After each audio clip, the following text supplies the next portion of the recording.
High, আমি movie man. আজকের ভিডিওয়ে আমরা দেখতে চলেছি কিভাবে জুয়ান নামের এক ব্যক্তির জীবনে একটা জাদুর কলম পরিবর্তন নিয়ে আসে। আগে দেখতে থাকুন আর নিজের খেয়াল রাখুন। গল্পটা শুরু হয় জুয়ান নামের এক গরিব যুবককে দিয়ে, যে তার বাড়ির ভাড়া পর্যন্ত দিতে পারে না।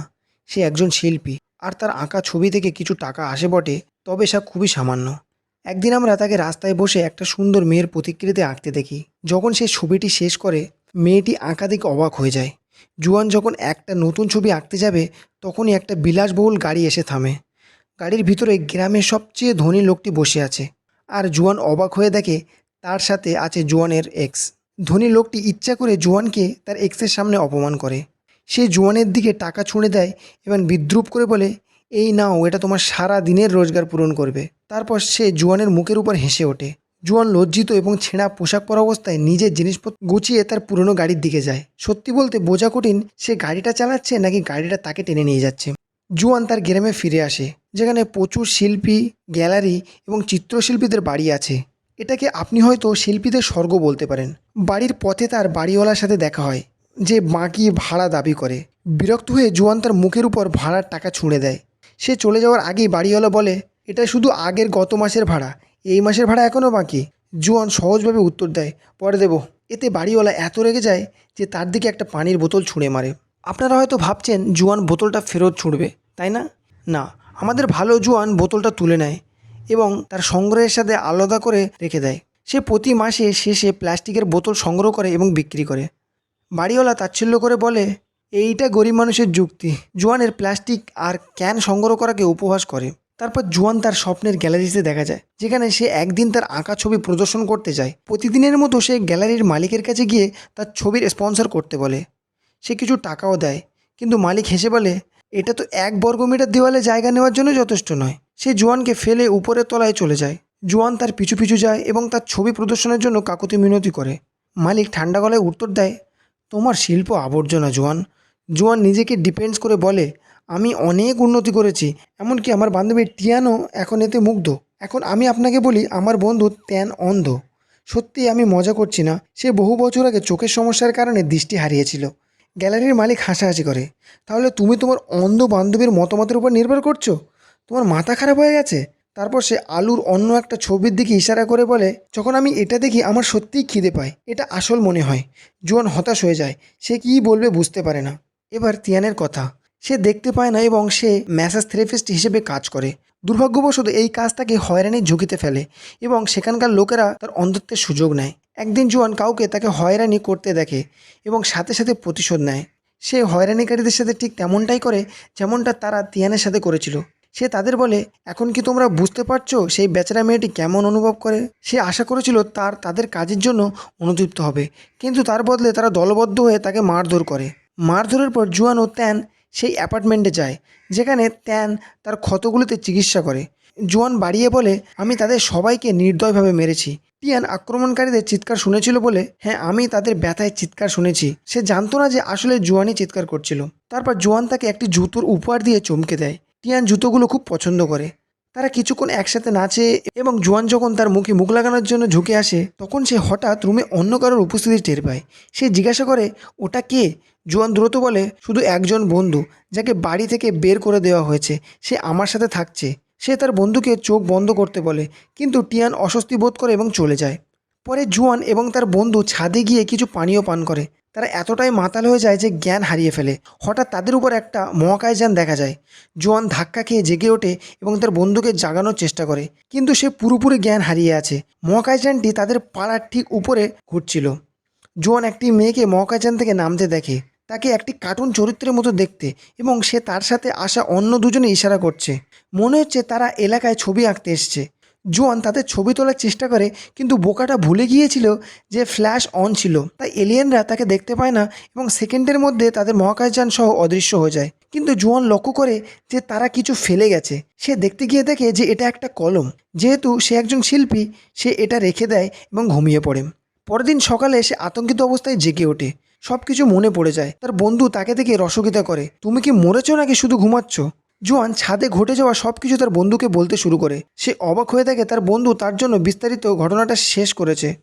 জোয়ান হতবাক হয়ে ভাবে হয়তো তার বন্ধু দেখেছিল, কিন্তু তার বন্ধু ব্যাখ্যা করে যে জোয়ান ঘুমের মধ্যে সব বিড়বিড় করছিল। দেখা যায় বিছানায় যাওয়ার আগে এমনকি জোয়ান 3 এলিয়েনের ছবি এঁকেছিল। জোয়ান আশা ছেড়ে দেয় যে তার বন্ধুরা তাকে বিশ্বাস করবে এবং রাস্তায় লোকেদের ছবি আঁকতে বেরিয়ে পড়ে। ছবি আঁকতে আঁকতে তার রং ফুরিয়ে যায়। সে আরও রং খোঁজে কিন্তু সঠিকটা খুঁজে পায় না। তারপর সে গত রাতের এলিয়েনের কলমটা দেখতে পায়। সে ছবিটা শেষ করার জন্য সেটা ব্যবহার করার সিদ্ধান্ত নেয়। প্রথমে সে অন্য একটা কাগজে পরীক্ষা করে এবং হঠাৎ তার আঁকা ছবিটা আসল হয়ে ওঠে। সে কি ঘটে গেল তার নিশ্চয়তা করার জন্য আর একটি আপেল আঁকে এবং আবারও সেটা আসল হয়ে ওঠে। সে আনন্দে আপেলটা খায় এবং নিশ্চয় হয়ে যায় যে এটা সত্যি আসল। উত্তেজিত হয়ে সে আপেলটা তার পকেটে রাখে এবং সব কিছু বলার জন্য তার বন্ধুর কাছে ছুটে যায়। সে তাকে আপেলের অবশিষ্ট অংশ দেখায় এবং ব্যাখ্যা করে যে সে এটা এঁকেছিল এবং এটা জীবন্ত হয়ে উঠেছে। কিন্তু বারবারের মতো তার বন্ধু তাকে বিশ্বাস করে না। সে আপেলের বাকি অংশটা খায় এবং বলে, কি বাজে কথা বলছো, হাসপাতালে যাও। প্রমাণ করার জন্য জুয়ান তার বন্ধুর অনুরোধ মতো একটা সোনার বার রাখে, কিন্তু আশ্চর্যজনকভাবে ছবিটা সঙ্গে সঙ্গে আসল হয় না। তার বন্ধু উপহাস করে কাগজটা জানালার দিকে ছুঁড়ে দেয়। হঠাৎ তারা একজন বৃদ্ধ লোকের ব্যথার চিৎকার শুনতে পায়। কাগজটা তার মাথায় গিয়ে লেগেছিল। লোকটি তাদের জানালার দিকে ইট ছুঁড়তে বকাবকি করে, কিন্তু তারপর মাটিতে সোনার বরটা দেখে সেটা তুলে নিয়ে পকেটে ঢুকিয়ে নেয় এবং এমনভাবে চলে যেমন কিছুই হয়নি। তখন জোয়ানের বন্ধু অবশেষে তাকে বিশ্বাস করে। সে জোয়ানকে একটা বড় সোনার বার রাখতে বলে, যা সে করে এবং তারা দুজনেই অবাক হয়ে যায়। যেহেতু তারা একটি ছোট্ট ঘরে থাকে, জোয়ান একটা বিশাল প্রাসাদ আঁকার সিদ্ধান্ত নেয়। সে এটা আঁকে এবং হঠাৎ করে শহরের মাঝখানে কোথা থেকে একটা প্রাসাদ চলে আসে। লোকেরা হতবাক হয়ে যায়। পুলিশও কিছুক্ষণ পরে এসে হাজির হয়। তারাও একই রকম বিভ্রান্ত। আমরা 5 মিনিট আগেও এখানেই ছিলাম, কে এত তাড়াতাড়ি এটা বানানোর সময় পেল, তারা জিজ্ঞাসা করে। পুলিশ অফিসাররা প্রাসাদের গেট খোলার চেষ্টা করে এবং তখন জোয়ান আর তার বন্ধু বুঝতে পারে যে তারা একটা বড় ভুল করে ফেলেছে। জোয়ান ছবিটি মোছার চেষ্টা করে কিন্তু জানে না কিভাবে মুছতে হয়। তারপর সে কলমটার উপর একটা বাটন আবিষ্কার করে যা যে অপ্রয়োজনীয় যে কোনো মুছে দেবে। সে সেটা চাপ দেয় এবং সাথে সাথে সবার চোখের সামনে প্রাসাদটা অদৃশ্য হয়ে যায়। আবারও লোকেরা অবাক হয়ে যায়। তাদের ঘরে ফিরে জোয়ানের বন্ধু তাকে বলে, আমাদের টাকা আঁকতে হবে, কমপক্ষে 200 মিলিয়ন। সে নিজেই চেষ্টা করে একটা সংখ্যা আঁকে, কিন্তু সেটা টাকাতে রূপান্তরিত হয় না, শুধু সংখ্যাই থাকে। জোয়ান কলমটা দিয়ে দক্ষতার সাথে টাকার স্তূপ আঁকে এবং কয়েক সেকেন্ডের মধ্যে রুমটা এত টাকায় ভরে যায় যে তাদের পুরোপুরি ঢেকে ফেলে। পরে বাড়ির মালিক আসে এবং বাইরে আবর্জনা ফেলে রাখার জন্য শিল্পীদের বকাবকি করে। একটি মেয়ে উত্তর দেওয়ার চেষ্টা করে, কিন্তু মালিক তাকে থামিয়ে দিয়ে বলে, তুমি একজনের সাথে আসছো আর একজনের সাথে যাচ্ছ। তারপর সে জোয়ানকেও বকাঝকা করার জন্য ডাকে, কিন্তু হঠাৎ জোয়ান এবং তার বন্ধু ক্লাউনের মতো পোশাকে হাজির হয়, যা তারা ভাবে ধনীদের পোশাক। জোয়ান বিশাল পরিমাণ টাকা বের করে এবং বাড়িওয়ালাকে বলে, এই নিন আগামী 100 বছরের টাকা। বাড়িওয়ালা হতবাক হয়ে যায়। জোয়ান কোথা থেকে এত টাকা পেল তা তার কোনোই ধারণা নেই। কিন্তু জোয়ানের কাজ শেষ হয়নি। শীঘ্রই প্রতিবেশীরা তাকে 3টি বিলাসবহুল গাড়িতে করে মেয়েদের সাথে আসতে দেখে, যারা তাকে বিনোদন দেয় এবং কৌতুক শোনায়। সে তার স্বপ্নের প্রাসাদটি কেনার জন্য একটি দীর্ঘস্থায়ী রিয়েল এস্টেট কোম্পানিতে যায়, যেখানে সে তার এক্সকে তার নতুন প্রেমিকের সাথে দেখতে পায়, যে তাকে মাত্র 15 মিলিয়ন দামের একটা বাড়ি কিনতে অস্বীকার করেছে। জোয়ান সেক্রেটারিকে কাছে গিয়ে শহরের সবচেয়ে এক্সক্লুসিভ এলাকায় 2টি প্রাসাদ চায়। সে নগদ টাকা বের করে এবং তার এক্সের সামনে 2টো বাড়ির দাম মিটিয়ে দেয়। সে সাথে সাথে তাকে ছেড়ে দেওয়ার জন্য অনুতপ্ত হয়। সেই রাতে জোয়ান তার অন্ধ বান্ধবী টিয়ানকে নতুন প্রাসাদে নিয়ে গিয়ে চমক দেয়, যা সে তার জন্য কিনেছিল। সে তাকে সামনে কি আছে তা অনুমান করতে বলে। $40 মিলিয়ন প্রাসাদ, যা নিয়ে সবাই কথা বলছে, তুমি আর তোমার কেনা জিনিসগুলো। জোয়ান কিছুটা হতাশ হয় যে চমকটা নষ্ট হয়ে গেছে, কিন্তু সে উদযাপন চালিয়ে যায়। সেখানে অতিথিদের একটা হলঘর ছিল, যারা টিয়ানকে তার নতুন প্রাসাদের জন্য অভিনন্দন জানাচ্ছিল। আর যেহেতু সে দেখতে পায় না, জোয়ান একটা মেয়েকে নিয়ে আসে, যার কাজ ছিল ঝাড়বাতি থেকে শুরু করে পুরো প্রাসাদটা কত সুন্দর সব কিছু তাকে বর্ণনা করা। সে সব অতিথিদের সামনে তাকে বিয়ের প্রস্তাব দেয়, কিন্তু টিয়ান তার প্রস্তাব প্রত্যাখ্যান করে এবং চলে যায়। জোয়ান তার পিছু পিছু যায় এবং জিজ্ঞাসা করে সে তাকে ভালোবাসে কিনা। সে তাকে বলে যে সে তাকে ভালোবাসে, তাই সে জিজ্ঞাসা করে, তুমি যদি আমাকে ভালোবাসো তাহলে কেন আমাকে প্রত্যাখ্যান করলে এবং পার্টি সবার সামনে আমাকে লজ্জিত করলে। সে উত্তর দেয় যে সে তার ভালোর জন্য এটা করেছে, কারণ যদি তারা বিয়ে করতো তাহলে তাকে সারা জীবন লজ্জিত হতে হতো, যেহেতু সে অন্ধ এবং জোয়ান ধনী। জোয়ান যে কোনো মেয়েকে বেছে নিতে পারে। সে তাকে বলে যে সে ধনী নয়, তার সমস্ত সম্পদ তার শিল্পকর্ম থেকে এসেছে। তখন সে বুঝতে পারে যে সে তার ছবি বিক্রি করে বিখ্যাত হয়েছে।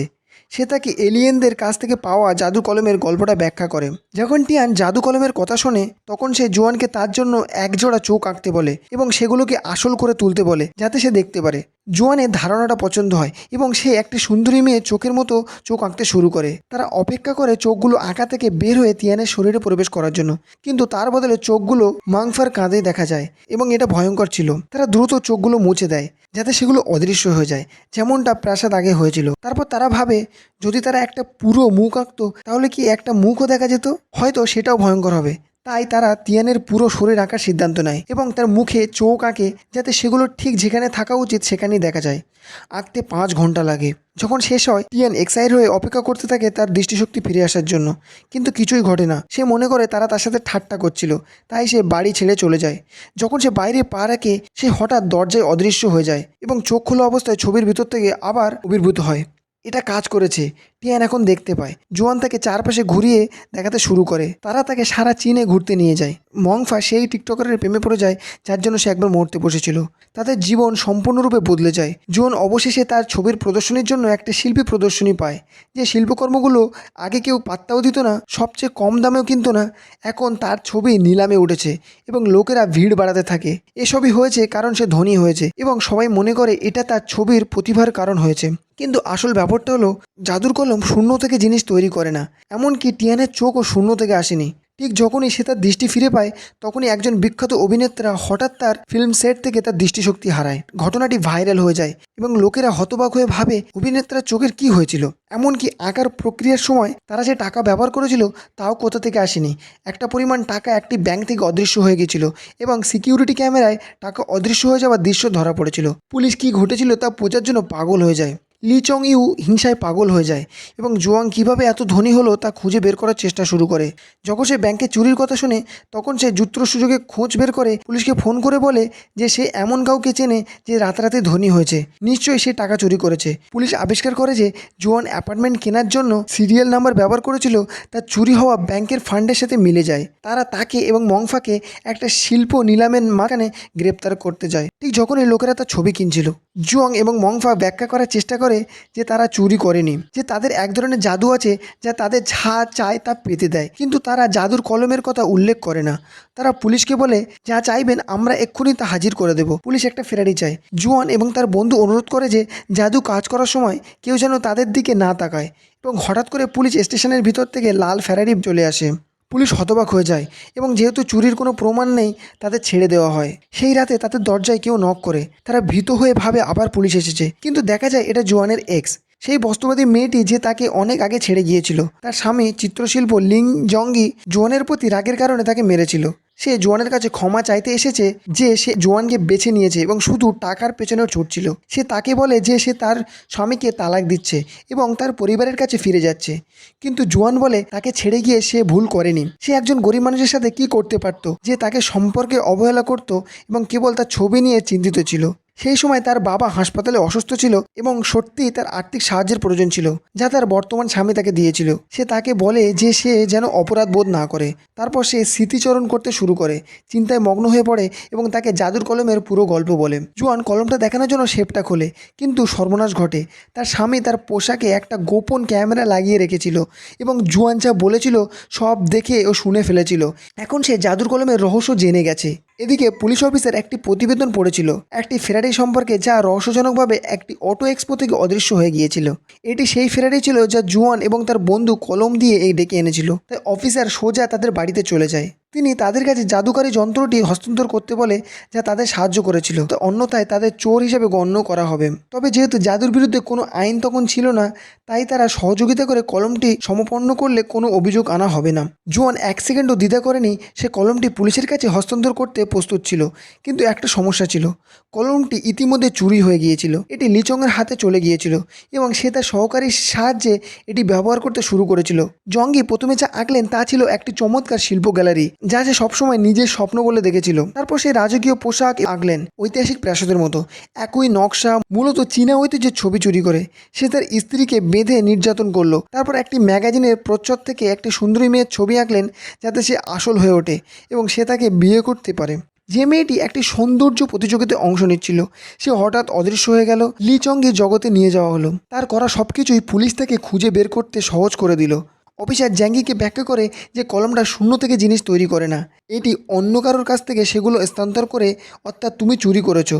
সবকিছু সত্ত্বেও জঙ্গি তখনও জোর দিয়েছিল যে সে কোনো ভুল করেনি, শুধু এঁকেছিল। তারপর তার সহকারী পরামর্শ দিলেন যে কলমটি ব্যবহার করে একটি নতুন গ্রহ আঁকতে পারে যেখানে পুলিশের থেকে দূরে কোথাও পালিয়ে যেতে পারে। তাই সে এলিয়েনের মহাকাশযানটি আঁকলো এবং সেটা তাদের সামনেই হাজির হলো। এলিয়েনরা নিচে নেমে এলো রাগান্বিত এবং ভয়ঙ্কর। তারা জিজ্ঞাসা করলো কে তাদের ডেকেছে এবং তাদের যন্ত্রটি কোথায় জানতে চাইলো। সেই মুহূর্তে সবাই হতবাক হয়ে দেখলো জঙ্গি একটি ট্যাঙ্ক এঁকেছে, তার সহকারীদের নিয়ে তার ভেতরে ঢুকেছে এবং এলিয়েনদের মেরে ফেলার জন্য কামান তাক করেছে। তখন এলিয়েনরা অনায়াসে ট্যাঙ্কের কামানটাকে তাদের দিকে ফিরিয়ে দিল। স্পষ্ট হয়ে গেল যে তাদের শারীরিক শক্তি মানুষের চেয়ে অনেক বেশি। তারা জঙ্গিকে তার কৃতকর্মের শাস্তিরূপে মারধর করলো। সে অবশেষে আত্মসমর্পণ করলো এবং তাদের যন্ত্রটি ফিরিয়ে দিল। কিন্তু একজন এলিয়েন অত্যন্ত রাগান্বিত হয়ে উঠল যখন সে দেখলো যন্ত্রটিকে একটি সাধারণ কলমের মতো দেখতে করার জন্য পরিবর্তন করা হয়েছে। সে সেটা চঙ্গের মুখের কাছ থেকে ধরে জবাব চাইল। জোয়ান এগিয়ে এসে স্বীকার করলো যে সেই এই যন্ত্রটাকে কলমের মতো পরিণত করেছিল। জঙ্গির এই অংশে তার কোনো হাত ছিল না। এলিয়েন জোয়ানের সততা এবং বিবেক দেখে মুগ্ধ হলো। সে বলল যে এই গ্রহটি তাদের গ্রহের মতো, যেখানে ভালো মন্দ উভয়ই আছে। সে সিদ্ধান্ত নিল যে তাদের যন্ত্র নিয়ে শান্তিতে চলে যাবে। কিন্তু চলে যাওয়ার আগে জোয়ান এলিয়েনকে একটি বিশেষ অনুরোধ করলো, কলম দিয়ে তৈরি করা সব কিছুই তার আসল জায়গায় ফিরিয়ে দিতে।